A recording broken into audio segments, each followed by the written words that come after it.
I would go to apartment complexes and pay $35 to apply for an apartment just to have my $35 taken away and be pushed away because of a mistake I made. And again, $35, and again. And $35 may not mean much to you, but to someone trying to rebuild their life after prison, it means a lot. And the same with employment.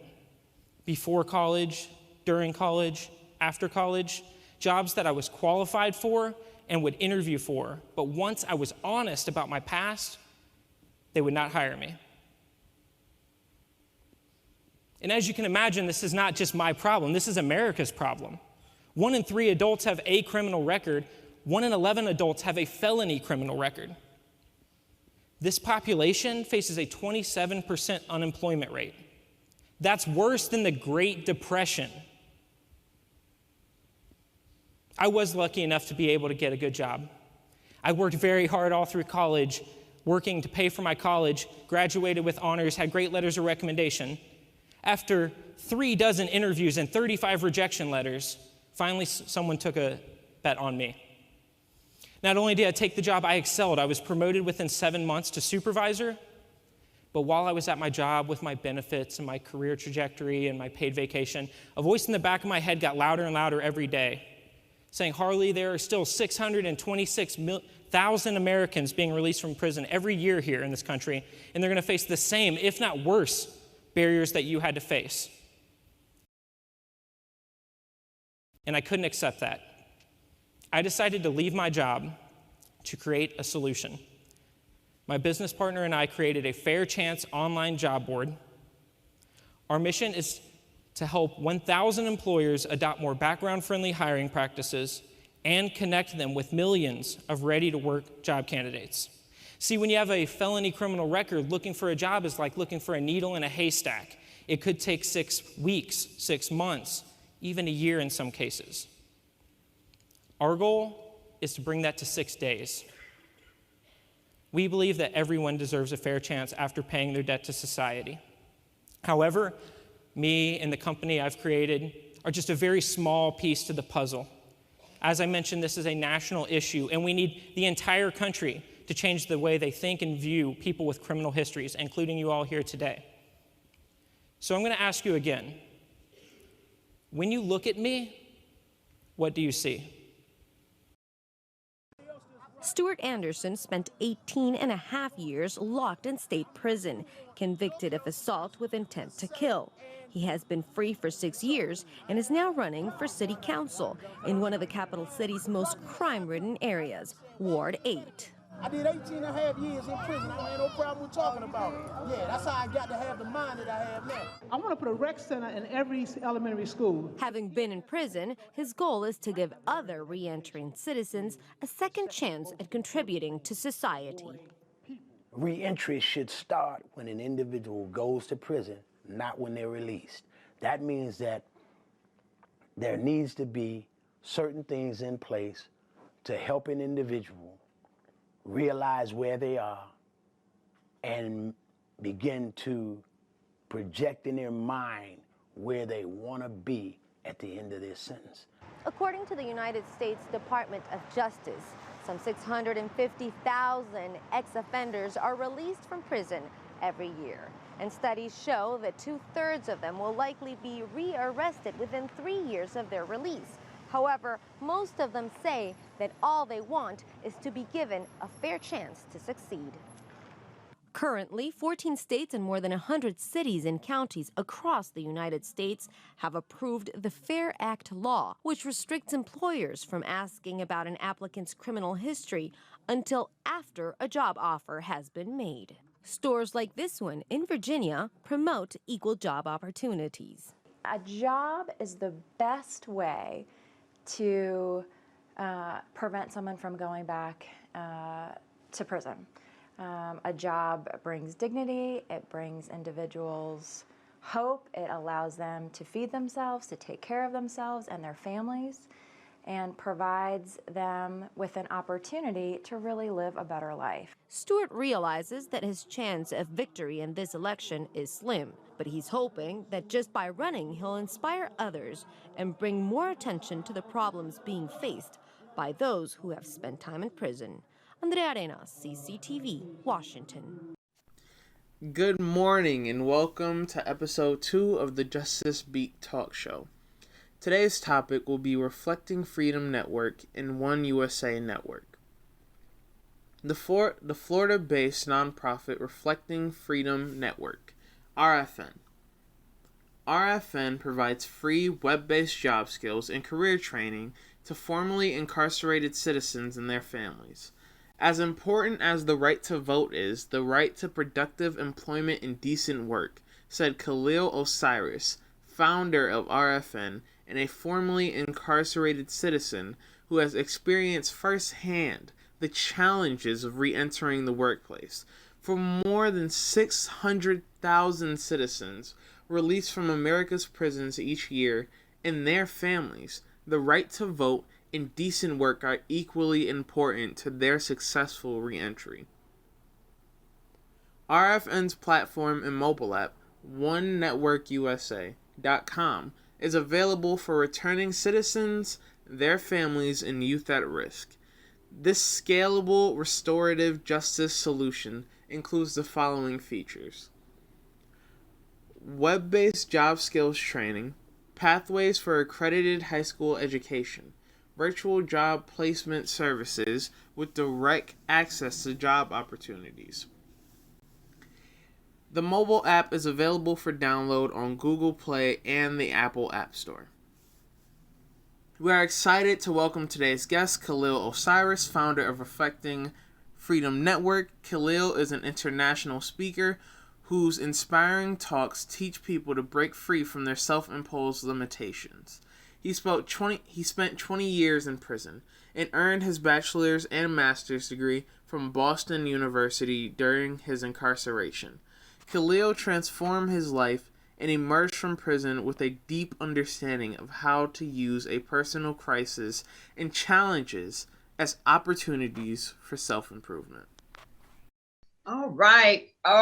Good morning, Mr. Osiris. Good morning, Elaine. It's great to be here with you. Yes, I am so glad we finally reconnected after about, almost 17 years? Yes. All right. So what we're going to do today is in segment 1, we're going to allow you to give our listening audience, the Justice Beat listening audience, who happens to also be listening on Real STL News this morning as well, an opportunity to get to know you. This is going to be a conversational style, not a very formal interview, but we're going to dialogue and talk so we can keep our listeners engaged. Yes. And then in segment 2, we will discuss Reflecting Freedom Network, your reentry-based web services. And then we will also host immediately following this show, a Q&A. Yes. So that if there's anyone that wants to ask you specific questions, we'll host a Q&A immediately following the show. So you ready to get started? Absolutely. Okay, great. So tell us a little bit about who is Mr. Khalil Osiris? Who is he? Well, I guess I should just start with my childhood. I grew up in the Midwest, Ohio. I like to say it's the country in the Midwest. So I'm really a small town kid that grew up in some ways in a bubble. And I say that in the sense that we don't really think about a lot of activism coming out of a place like Ohio. We think of the bigger cities like New York and Chicago and LA. But during my childhood, there was a lot going on, a lot of noise in the background around civil rights, the civil rights movement. And it was part of my daily life in terms of having family members who cared deeply about social justice and being in an environment where my relatives were politically active. So I had both an opportunity to hear firsthand from my cousins and aunts and uncles who were active in the struggle of civil rights and then Black nationalism, and also those of my family members who absolutely rejected the idea that you should be out in the streets protesting, which was my mother's side of the family. So I had both, the working class street Negroes out there doing their thing, and the influences of those Blacks who were very clear that protest is not the way to make change. And as a child, I understood both sides, but I was always kind of drawn to the activism. I was a great, went to school like any other kid, got, pretty good grades. I was an athlete. In other words, very typical in terms of how most of us began to. And he has rejoined us. Okay, welcome back. Hey, that's great. I love it when technology fails and works. I know, right? Exactly. All right. So, okay. I don't know exactly where we cut off exactly. So it was interesting to you had two sides of your mom's side of the family and another side, different perspectives about activism. Yes, absolutely. So I grew up in a household that provided me with a view on both sides of the issue. One, keep your head down, get your good grades, do what you're supposed to be doing. Don't pay any attention to the noise, because you can't change the world. You can't change the world. Right. So if you go out there trying to, more than likely, you're going to end up in a bunch of trouble, and I can't protect you. So that was a conversation I heard very early on. On my father's side of the family, they were much more inclined to be engaged in the protest and the challenges to systemic inequality. Now, I didn't know that concept at the time. The only thing that I knew was that I was aware there was something I wanted to do to make a difference, but I didn't know how, and I didn't know exactly what. So my kind of contact with the Black Panther Party for Self-Defense organizing meetings was exciting. Every young person in our neighborhood was absolutely excited to go to the free breakfast program, the after school program. I mean, we learned history lessons, karate lessons, and political education. Right. It was an exciting time. And I was a kid, a young boy, trying to figure it out. Right. The thing that happened for me, most importantly, though, Elaine, is that the more I learned about what was wrong in society, the kind of injustices that we were being educated about in the Black Panther Party for Self-Defense, what happened is I became increasingly angry. And that anger matriculated into delinquency. And at the age of 17, I committed a robbery. Yes, it was reckless. And I know some people would think, well, it's a huge leap from being a good kid and just being exposed to ideas to going out there committing a robbery. Yeah, I'm conflating a lot of things, but the point is this: I went from being pretty much a happy-go-lucky kid, unaware of what kinds of problems our country was struggling with, to being more and more aware and angry about it. Because I felt that we all needed to be doing something, but most importantly, I needed to be doing something. And because I wasn't clear about what exactly to do, increasingly my behavior in terms of my anger and frustration turned to delinquency. And the delinquency, Elaine, was not anything that was some great premeditated criminal enterprise, which is the case with many young men and many young women who are caught up in the streets. There's no concept of a criminal enterprise. It's just a matter of getting up every day. You got to make ends meet. You got to figure it out for that day. And much of the crime that we see is opportunistic. But in my case, I take full responsibility. Now, at the time I didn't, but back then I looked at it like, here's these people running a business who I don't believe care anything about justice or equality or the financial well-being of the people who look like me. So in my head, I actually rationalize the idea that those who have taken it from those of us who don't have.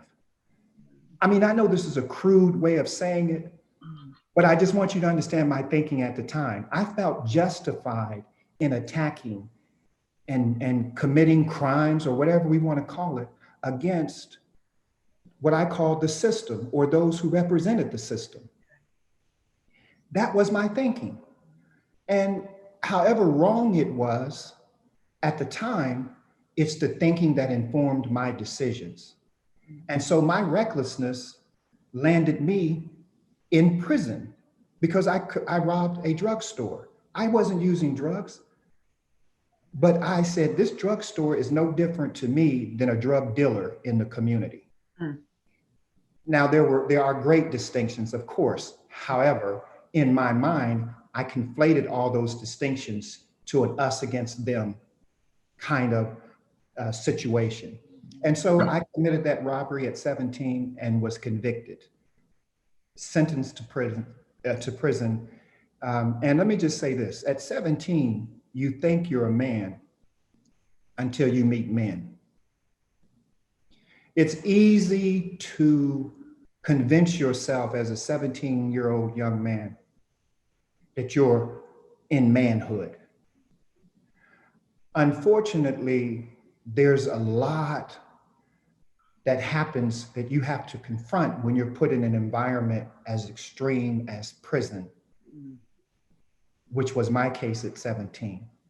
And just the short of it is this: nothing in my life could have prepared me for what I was about to experience over the next 5 years of my life.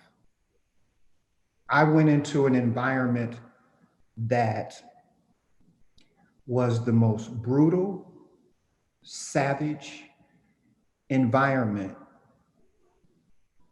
beyond anything I had ever imagined human beings to exist in that way with each other.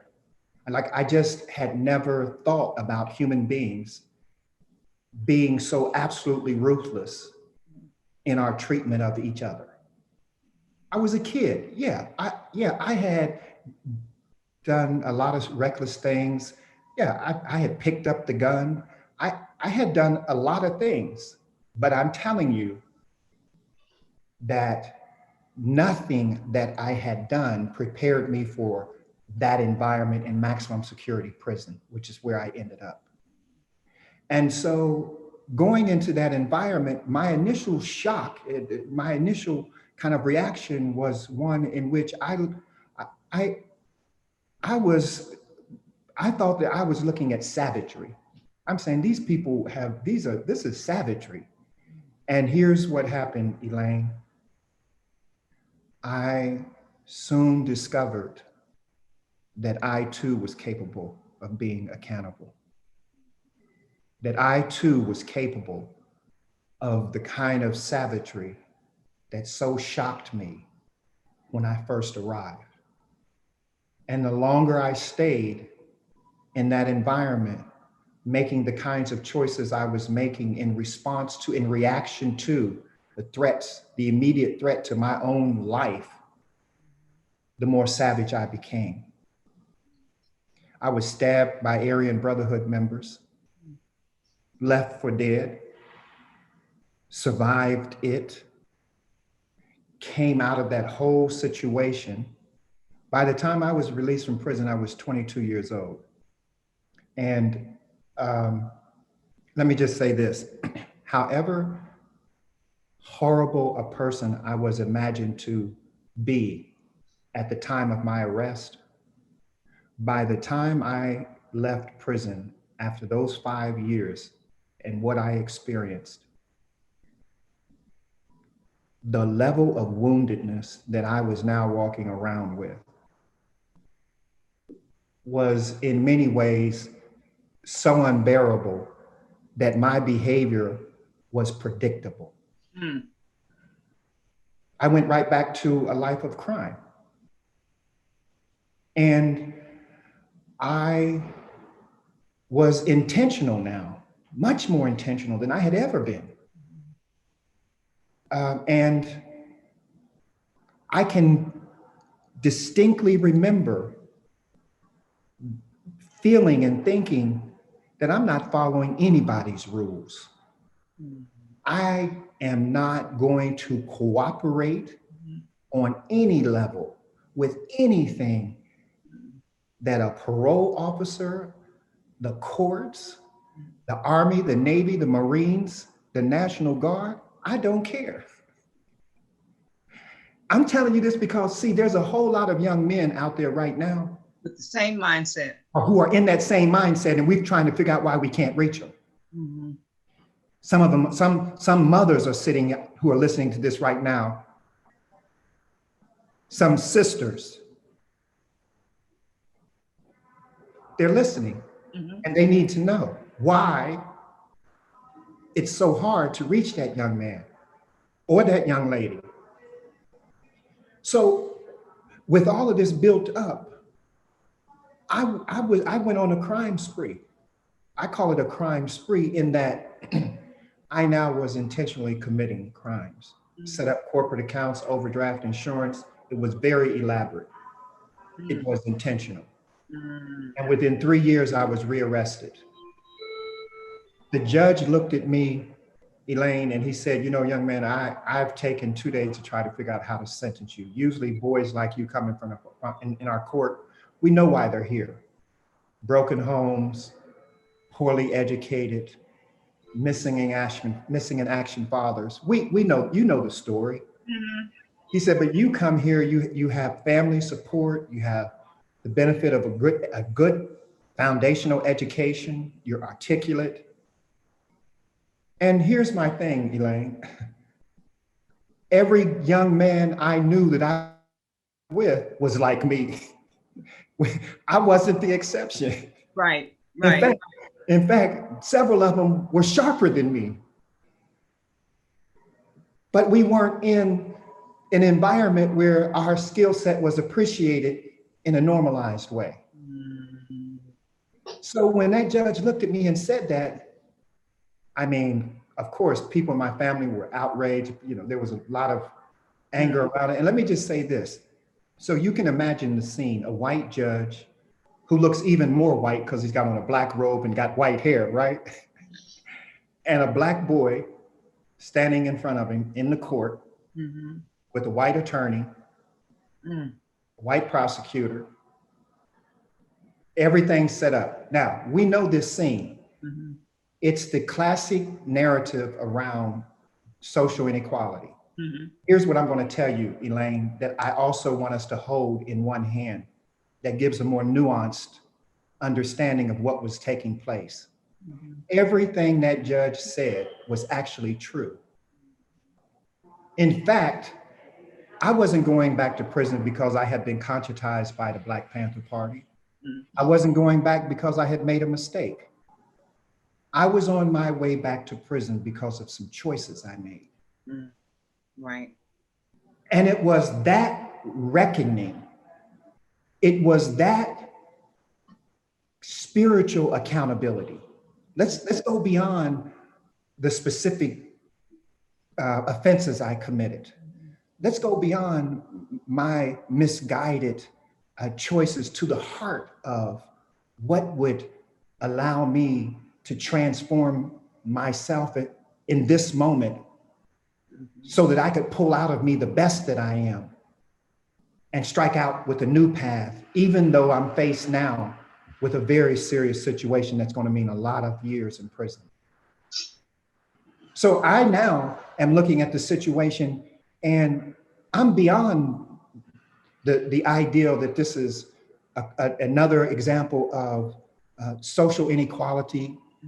I'm beyond the idea that this is another example of systemic racism. I'm beyond the idea that this is any of those kinds of isms that we know define the life that we live on a daily basis. Mm-hmm. What I was struggling with, what I wanted to understand, and it's called an existential question. It's the question of my own being, my own worth, my own value as a human being. I wanted to know, how did I get here? How did me, get here? And in being here, in the moment that I was in, see so many faces that look just like mine. How did we get here? Because that question was the question for me that was key to the transformation. That question. How did See, we- yes. And that's a question many people do not ask themselves or allow themselves to sit in and with long enough to even come up with an answer. Yes. They keep moving. It's easier to point a finger. It's easier to blame because, Elaine, there is actual evidence of the very things we're talking about. They do exist. Systemic racism does exist. Social injustice, it exists. Inequality exists. Poverty is man-made. These things we know. I'm interested in something deeper than that in terms of how to transform it. And that is, how am I complicitous in it? How are my thoughts, not just my actions, how are my perceptions about myself complicitous in the oppression I experience? Let me give you an example of it. For me, all power starts with self-perception. All power starts with self-perception. And I'll give you an example of that in terms of my experience. When I was on my way back to prison, here's what I discovered, Elaine. I actually was incarcerated long before I was ever arrested. Imagine that. Imagine that you have family members who are already thinking and behaving in a way that reflects an incarcerated person, but they're not yet incarcerated. Let me tell you, that's what is happening in our communities. Yeah, that's right. And so for me, here's what I figured out. Prison is a metaphor for self-imposed limitations. And the majority of people who are in prison will actually never see the inside of a jail. We engage in socially sanctioned, self-imposed limitations. Here's an example of one. We walk around and think that for no other reason than the color of our skin, some of us actually believe we're inferior or superior to another human being, for no other reason than the color of their skin. Now, I'm not talking about black and white, Elaine. I'm talking about a light-skinned Black person and a dark-skinned Black person. I'm talking about, as African Americans, having examples in our own culture where we distinguish between a light-skinned Black and a dark-skinned Black. That's a self-imposed limitation. It diminishes our capacity to be well. If we have thoughts like that about ourselves, imagine the kind of complicity that it lends itself to with respect to racism in the broader dominant culture. Exactly. Yeah. Yeah. But we don't make the connection. Right. We don't make the connection. And that is really good that you're talking about the need to address and make that connection in the transformation process. And that's a very good place for us to take a break, because on the backside in segment 2, we're going to talk a little bit about your transformation. Yes. And how you got to where you are right now. Yes. Okay. So Justice Beat listening audience, don't go away. Stay with us. We're going to take a break and we'll be back in 3 minutes. Thank you. Welcome back, Justice Beat listening audience. Thank you so much for rejoining us. And if you didn't have an opportunity to join us in segment 1, Mr. Osiris, our guest for this morning, gave us a really great background overview into his history, his life, his early start. And in segment 2, we're transitioning into allowing him to give us some more insights into his transformation and how that led to him becoming the founder of Reflecting Freedom Network and One USA Network. Mr. Osiris, thank you for coming back. Yes. And I'm ready to hear a little bit more about your transformation, how that played out, and how it contributed to where you find yourself today. Yes. Well, thanks, Elaine. And look, as I was saying, my question was, how did I get there? And how do we get there as a people at a place of this crossroad with respect to the criminal justice system? I just decided that given everything that had happened in my life, that I was going to use this as an opportunity, my sentence to prison as an opportunity to explore what was possible for me to create that's positive in the midst of the negativity, in the midst of the turmoil. So the short of it is I went on, had an opportunity to earn my bachelor's and master's degree from Boston University while I was incarcerated. And during that time, I ended up in the same prison that Malcolm Little became Malcolm X. And I earned my bachelor's and master's degree from the same university that Reverend Martin Luther King Jr. earned his doctorate. So I was quite clear of the historic significance of being in the same prison that Malcolm Little became Malcolm X. I stood in the library that Malcolm had stood in. I have had a visceral connection with the experience that he had of transformation, understanding that his life mattered. And so what I figured out during that period was the most powerful thing that I could do to literally to create my own transformation was to educate myself. And I'm talking about a deep, thorough, holistic education that involved the classroom at the level of Boston University, but also involved a rigorous, deep level interrogation of everything that I valued. And ultimately, while I was there, I saw that the eldest daughter of Nelson Mandela was attending the University of Massachusetts Amherst. And Nelson Mandela had been a great inspiration on my life as an example of what's possible even in prison in terms of one's ability to have an impact on the world for good. And so I wrote his daughter, Makaziwe Mandela. And I must tell you, even some other prisoners laughed saying, Osiris, do you think this woman is going to write you, an inmate who nobody knows, at the bottom of life in a prison in America? They said, Osiris, don't you realize that that woman has just been escorted to the White House and to Hyannisport and to Martha's Vineyard with all the most important whites and blacks in America? And so you're going to write her and think she's going to write you. I said, yeah, I'm going to write her.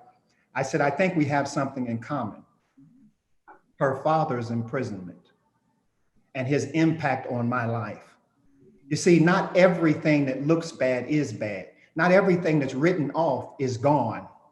And so though we looked written off and though we were told that we were bad, there was something there inherently good, inherently powerful, and inherently genius. I wrote her. Surprise, surprise, she wrote back. We became very good pen pals during that period. And in 1986, while I was in prison, I wrote her and her father while he was at Poolsmore Prison, and made a commitment that once I was released from prison in America and successful, that I would go to South Africa, work in schools and prisons to honor his contribution to those of us in America, in America's prisons at the bottom of life. Well, he got out before me. The short of it is, I got out in March 1st, 1999. I was 40 years old by the time of my release. There's a whole lot of people who would have said nothing is possible. Give up. What are you going to do?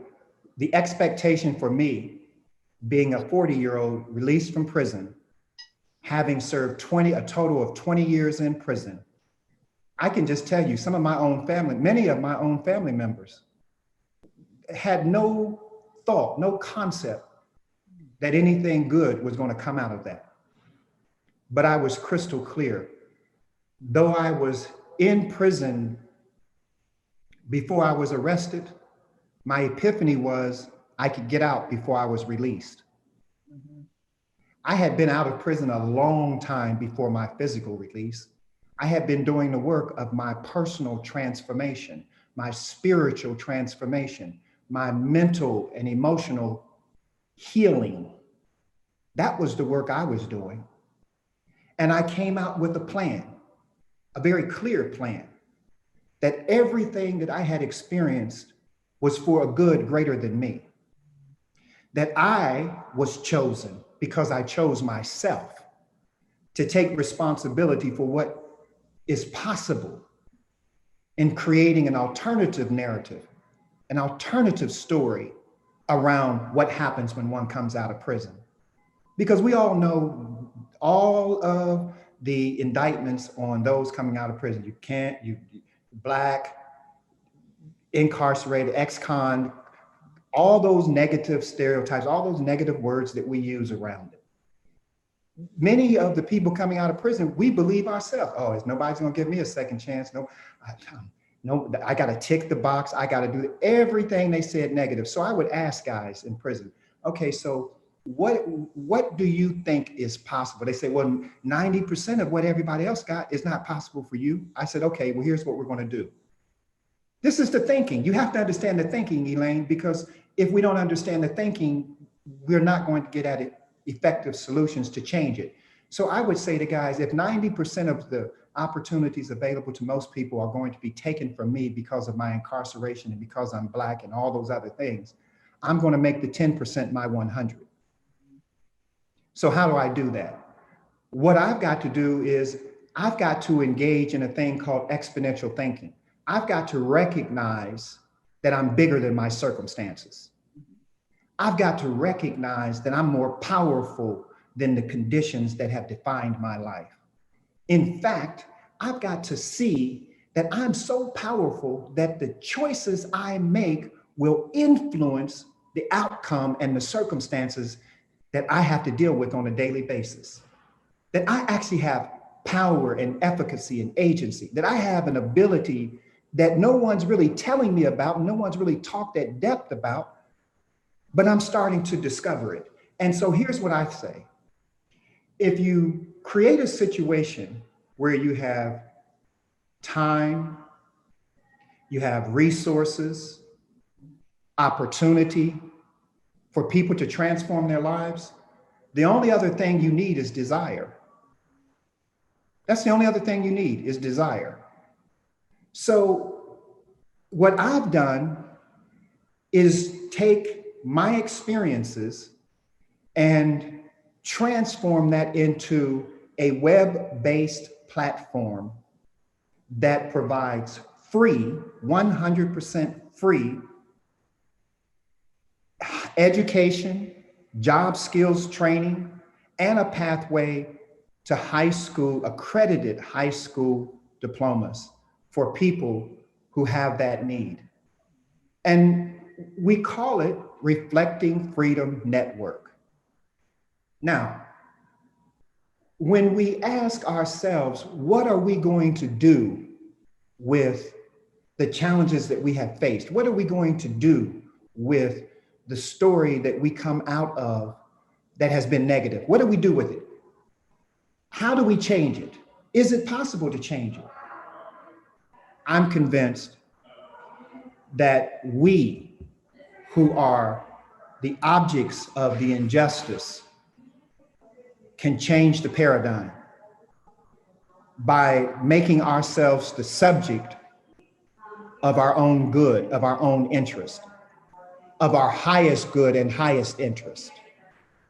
And so I'm saying to young men and young women who share the same circumstances that I have of incarceration and other kinds of challenges, let's shift our focus.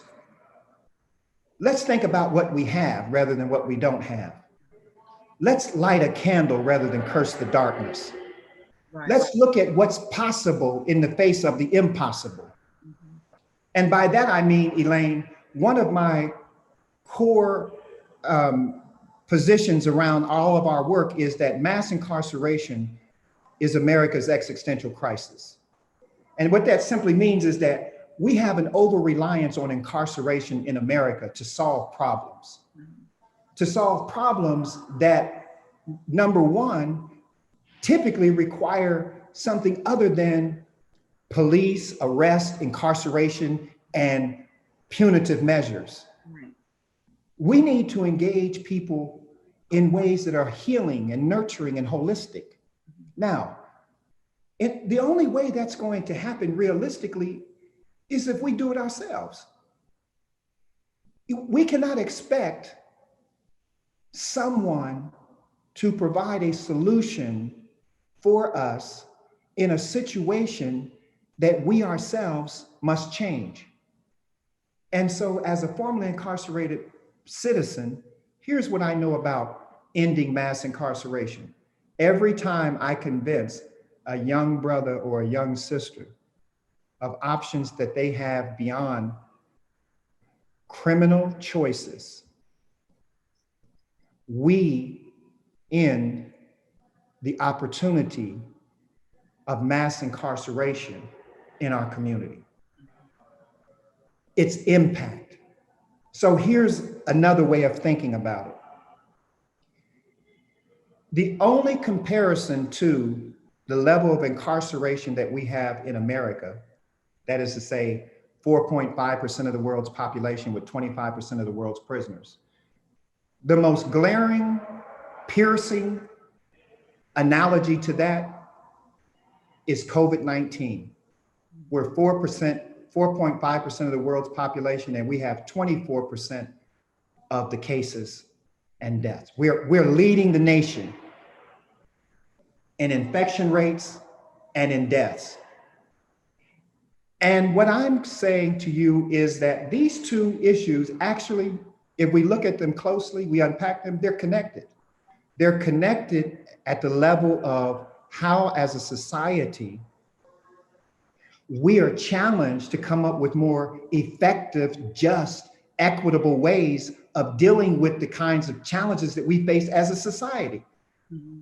We're so locked in, divided, and being against each other that even as we thought the prison situation, oh, that's just those Blacks. For a lot of folks, when you say prison, they think it's just Black folks. COVID-19, guess what? It tore off the cover.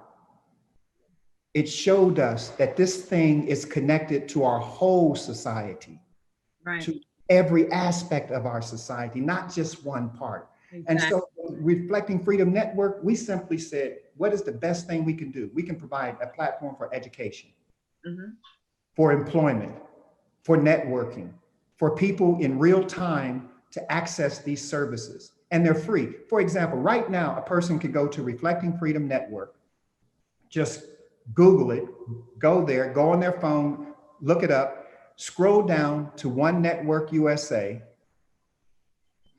and just literally click the hyperlink.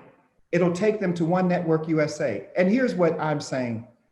It's free right now, not tomorrow, not next year, not 2 years from now.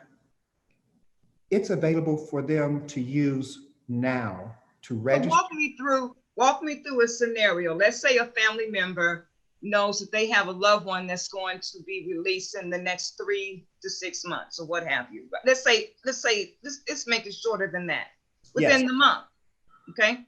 Yes. And they are trying to help with their release plan. And one of the components of that release plan has to do with furthering their education. Yes. Skilling up or upskilling so that they can be able to compete at a basic level based on what the market calls for today. And a lot of that is IT and technology, okay? Yeah. Family member calls you. How do you work them through this? Okay, well, first of all, it is available on an app. So they can download the free app and access it from anywhere in the country and actually anywhere in the world, because we work also with folks in South Africa, where I continue to do a lot of work. But if a family member is interested in learning about how their loved one can benefit from the service, I would simply recommend that they go on the site themselves first and register.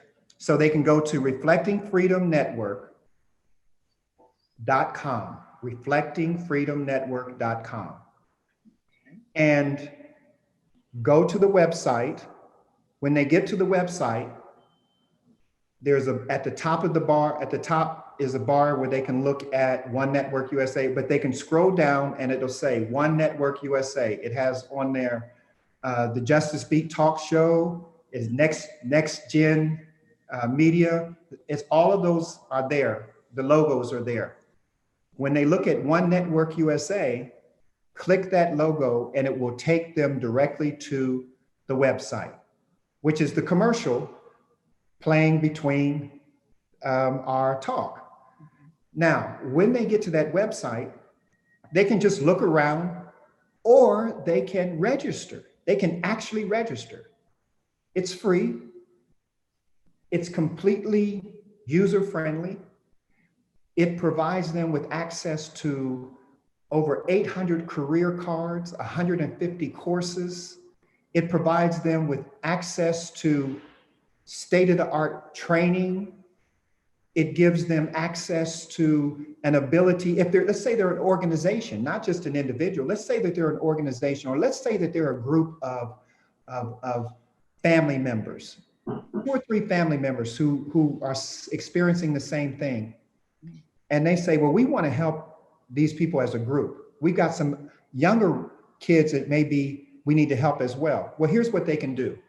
We can register them as a group, and they can take all of the services and share them with the group they want to work with as a cohort, as a single group. And they can begin to share exercises, also share resources. Also, they can reach out to employers and ask employers who hire returning citizens and their family members to post their jobs on the site. In other words, they can completely have an autonomous way of being activists doing the work in their community that may look a little different than in a community in another city, or in another community in the same city. Are the offerings through the web-based services, are they on demand? Are they able to process at their own pace and time? Yes, it's all self-paced. Mm-hmm. Now, they also can apply for our high school diploma program. It's called the Nelson Mandela International Day Scholarship Program. It's for a high school diploma. It's not a GED. Mm-hmm. It's a full accredited high school diploma. That is also free, but that's an application process where we identify people who can really benefit from this and who are going to have the level of commitment necessary, but we provide it to them completely free. Okay. So, because we know a lot of young people have had challenges in school, right, have been expelled, or for whatever reasons, just have had challenges, and it's not the best environment for them. We have a robust way to assist them. Additionally, Elaine, we have a program that allows for our services to be provided in prison. So we actually serve prisons as well. So you can, if you're a family member and you or a correctional person listening to this who'd like to maybe to see if this could be offered at your prison, we offer it in prison.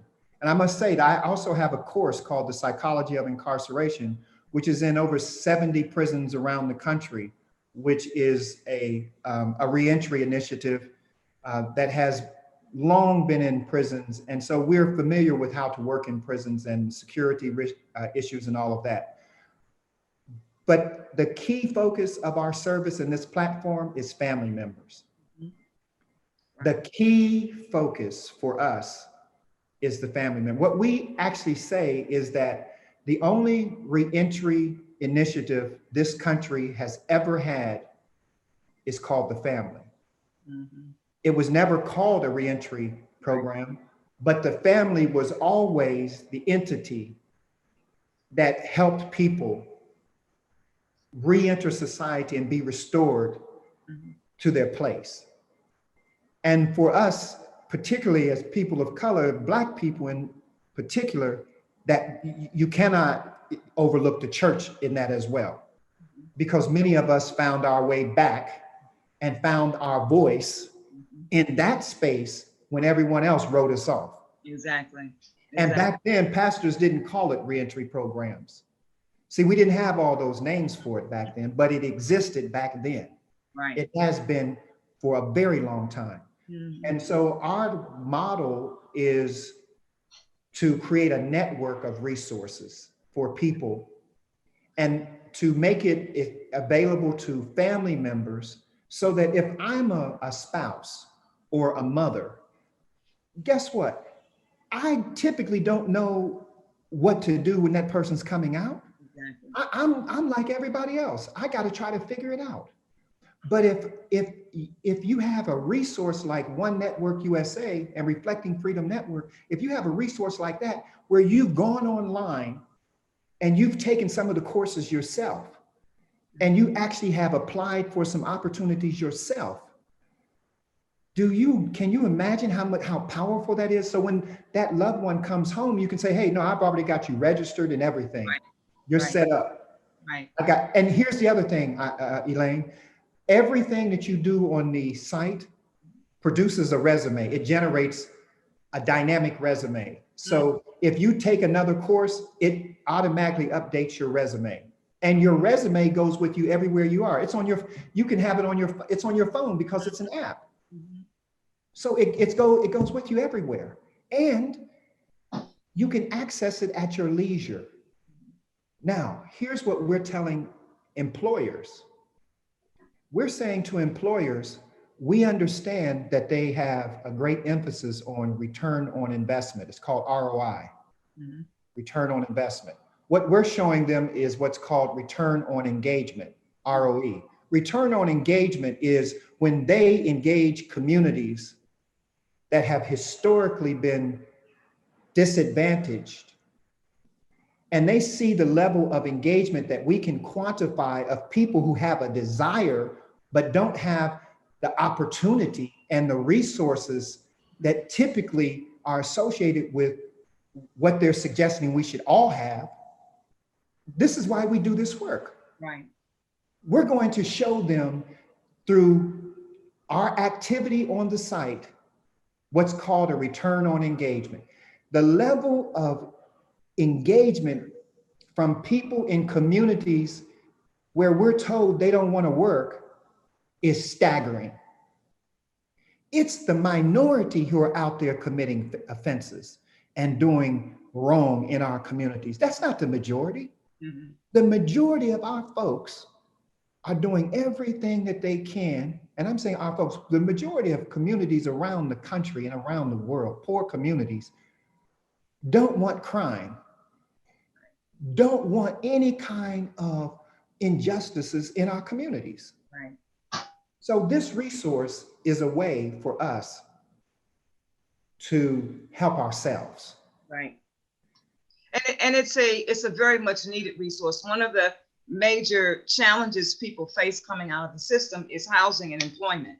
Yes. And this is a great opportunity for them to get a leg up by really participating in training that will place them in positions where they can make a decent living. Yes. Okay. And that is so critical. Look, I'm in Florida, and we just had Amendment 4 challenges where the restoration of the vote for returning citizens Right. is a major issue. Right. Now, here's what I'm going to say to you. I traveled all over the continent of Africa. I saw flag independence all over the continent, but economic hardship. Right. The vote without economic power is really, really, really, really challenging. And what I mean by that is we need both. Right. We need folks to recognize that you need to vote and you need to build economic justice. Exactly. Exactly. We got to. And on that note, I want to say thank you so much for joining us today. Your story, your transformation, and now your contributions back are something to really, really be proud of. And for others to say, hey, if he can do it, I can do it. There are no limitations here. And it's been a great, tremendous pleasure. Glad to have you back on U.S. soil. I don't know how for long, but glad to have you back. Justice Beat listening audience, we're going to, immediately following this broadcast, we're going to do our Q&A with Mr. Osiris, Khalil Osiris. For those of you who may have specific questions you'd like to ask him about the Reflective Freedom Network, their app, their education and training program. And in the comment sections throughout the show, you should see where you can join us on the Facebook page at Justice Beat, the number 2 day. Again, look for the link in the comment feed on where you can join us on the Facebook page. Right now, we want to take a moment to, in memory of Justice Ginsburg, we want to honor her memory at this time for a moment of silence. Do you have any regrets?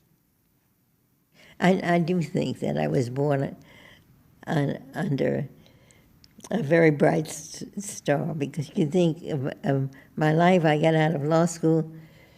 I have top grades. No law firm in the city of New York will hire me. I end up teaching.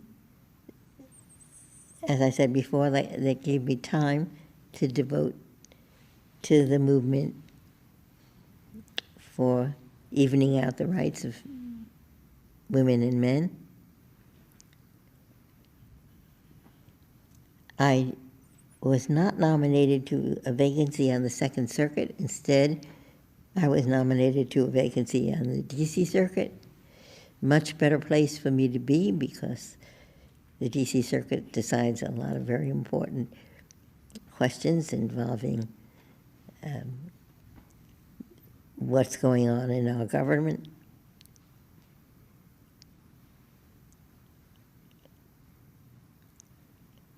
So I'll tell you what Justice O'Connor once said to me. She said, suppose we had come of age at a time when women lawyers were welcome at the bar. You know what? Today we would be retired partners from some large law firm. But because that route was not open to us, we had to find another way, and we both end up on the United States Supreme Court.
All right. Thank you so much. Once again, we just wanted to take some time to reflect on the life of Justice Ginsburg. And I trust you enjoyed the video that we showed of one of her last interviews. I think it was around 2018. Thank you so much. This has been a joy, Khalil. I appreciate you so very much. And stick around, because we're going to do our Q&A immediately following the show. Thank you so very much for joining us today. God bless you.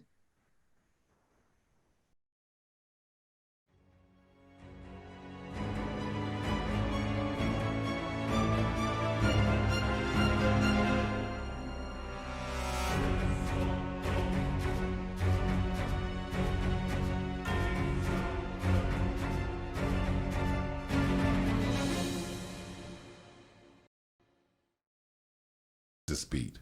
If you like what you heard and found the information useful, then support the Justice Beat radio show by spreading the word and telling a friend.